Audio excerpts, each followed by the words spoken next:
It was an Olympic medley of sports and politics that began at Beijing's Kuanjie church. After praying at the officially registered Protestant church, President Bush gently prodded his Chinese hosts to allow more freedom of worship. You know, it just goes to show that God is universal and God is love, and no state, man or woman, should fear the influence of loving religion. Millions of Chinese brave arrests to pray at unregistered house churches, and Bush's remarks followed his critique of China's pre-Olympic crackdown on dissent.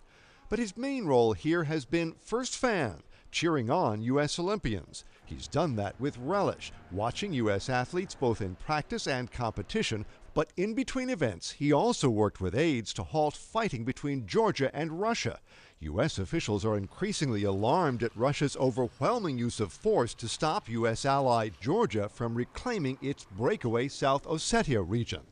Meantime, in a meeting with senior Chinese leaders, Bush heard words of sympathy over Saturday's stabbing death of an American tourist. The father of a 2004 volleyball Olympian was stabbed to death and his wife gravely wounded as the family visited Beijing's 13th century drum tower. Your government has been very attentive and very sympathetic, and I appreciate that a lot. In the killing's aftermath, authorities tightened already stringent security throughout the capital, though they said it's doubtful the Chinese assailant knew who his victims were.